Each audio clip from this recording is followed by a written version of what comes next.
Welcome to C S coding oh with C plus plus के साथ आज का हमारा टॉपिक है पॉइंटर्स एंड इनहेरिटेंस। आज हम ये देखेंगे कि इनहेरिटेंस में हम पॉइंटर्स जो है वो किस तरह इस्तेमाल करते हैं। आपको पता है पॉइंटर्स जो होते हैं वो उनमें एड्रेस स्टोर करने की इम्पॉर्टेंट कैपेबिलिटी होती है, और ये जो है वो अगर हमने एक क्लास का पॉइंटर बनाया है तो वो ये उस क्लास के ऑब्जेक्ट का एड्रेस स्टोर कर सकता है, और उस क्लास से जितनी क्लासेस इनहेरिट हैं, जितनी उसकी चाइल्ड क्लासेस हैं, उनका एड्रेस भी स्टोर कर सकता है। फॉर एग्जांपल हमारे पास क्लासेस हैं 3 ए बी एंड सी। अब class A is a parent class whereas B and C are child class. अब क्लास ए हमारे पास पेरेंट क्लास है, क्लास बी और क्लास सी जो है वो हमारे पास चाइल्ड क्लास है। अब जो ए क्लास का पॉइंटर होगा वो ए क्लास के ऑब्जेक्ट्स के एड्रेसेस तो स्टोर करेगा, उसके साथ बी और सी क्लास के एड्रेसेस भी स्टोर करेगा। चले इसे एक प्रोग्राम की मदद से देख सकते हैं। उससे पहले हमारे पास एक सिंटैक्स है।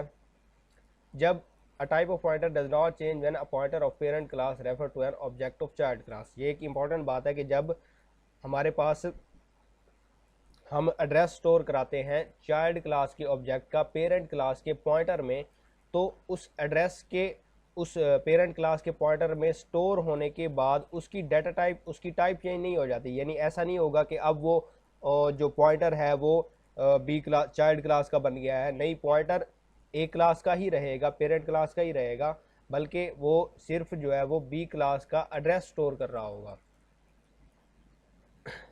चलें इसे एक प्रोग्राम की मदद से समझ लेते हैं। हमारे पास क्लास है ए, जिसमें हमने एक वर्चुअल फंक्शन का इस्तेमाल किया है और उसमें एक स्टेटमेंट प्रिंट कराई, प्रिंट क्लास ए। उसके बाद हमने बी क्लास बनाई, उसको इनहेरिट किया ए के साथ, और इसमें स्टेटमेंट प्रिंट कराई चाइल्ड क्लास बी। और फिर एक क्लास बनाई सी, उसको भी इनहेरिट किया हमने ए क्लास के साथ। यानी बी और सी चाइल्ड क्लासेज होगी हमारे पास, और क्लास ए जो हमारे पास होगी वो पेरेंट क्लास होगी। उसके बाद हमने इसमें एक स्टेटमेंट प्रिंट कराई चाइल्ड क्लास सी।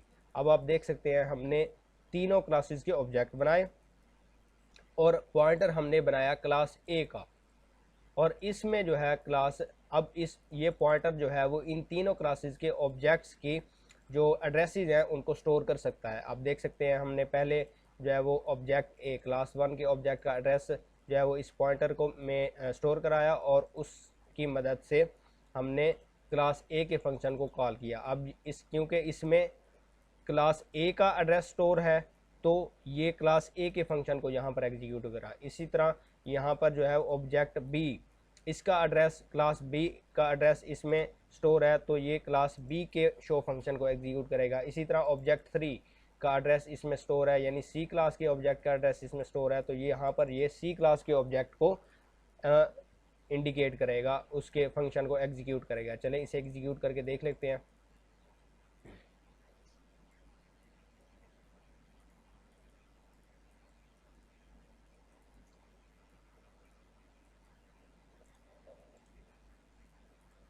आप देख सकते हैं हमारे पास यहाँ पर जो है वो सबसे पहले जो है वो पेरेंट क्लास ए का जो है वो एग्जीक्यूट हुआ है फंक्शन, उसके बाद क्लास बी का एग्जीक्यूट हुआ है, और उसके बाद जो है वो हमारे पास क्लास सी का फंक्शन एग्जीक्यूट हुआ है।